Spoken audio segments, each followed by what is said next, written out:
নৱবৰ্ষৰ উপলক্ষে daffodil guard private limited কোম্পানীয়ে শিক্ষিত নিবনুৱাৰ বাবে লৈ আহিছে এক সুখবৰ।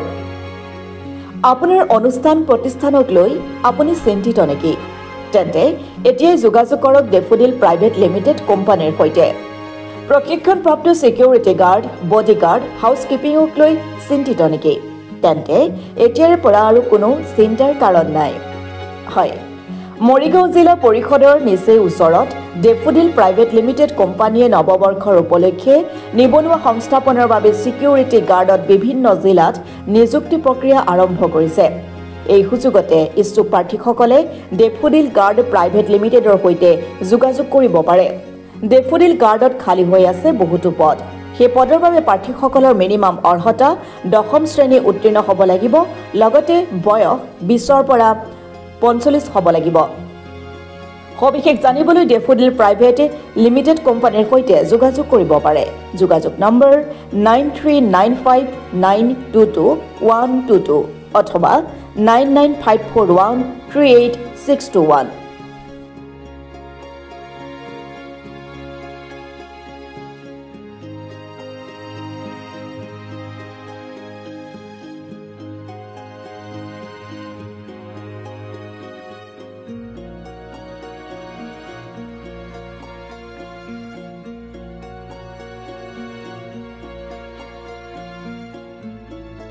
নমস্কাৰ, ডেফোডিলছ গাৰ্ড প্ৰাইভেট লিমিটেডৰ তৰফৰ পৰা মই আপোনালোক সকলোকে আগন্তুক নৱবৰ্ষৰ আন্তৰিক শুভেচ্ছা জ্ঞাপন কৰিছোঁ আৰু আশা ৰাখিছোঁ আগন্তুক নৱবৰ্ষ আপোনালোক চবৰে শুভ আৰু মংগলময় হ'ব।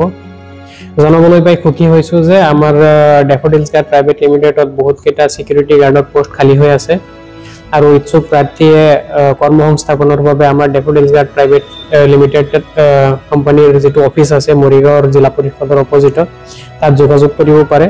আৰু মই দুটা নাম্বাৰ কণ্টেক্ট নাম্বাৰ মেনশ্যন কৰিব বিচাৰিম, যি দুটা নাম্বাৰত কল কৰি সিহঁতে যোগাযোগ কৰিব পাৰে আমাৰ লগত। নাম্বাৰ দুটা হৈছে আপোনাৰ 9395922122 আৰু 9954138621। এই দুটা নম্বৰত যোগাযোগ কৰিব পাৰে ইচ্ছুক প্ৰাৰ্থীয়ে। আৰু প্ৰাৰ্থীৰ বয়স মই জনাব বিচাৰিম। প্ৰাৰ্থীৰ বয়স আপোনাৰ মিনিমাম 20 বছৰ আৰু মেক্সিমাম 45 বছৰৰ ভিতৰত হ'ব লাগিব।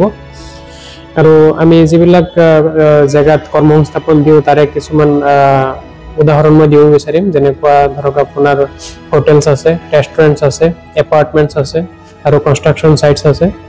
আমি নিযুক্তি দিয়াৰ পিছত প্ৰাৰ্থীক ইয়াত প্ৰশিক্ষণ প্ৰদান কৰিম আৰু প্ৰশিক্ষণ প্ৰদান কৰাৰ পিছত কৰ্মস্থলীলৈ সিহঁতক ইয়াৰ পৰা প্ৰেৰণ কৰা হ'ব। এইখিনিয়ে জনাব বিচাৰিম আপোনালোকক। ধন্যবাদ। ৰাকিবুল ইছলামৰ সহযোগত লাহৰীঘাটৰ পৰা মেহবুব আনোৱাৰৰ ৰিপৰ্ট, অসম টুডে।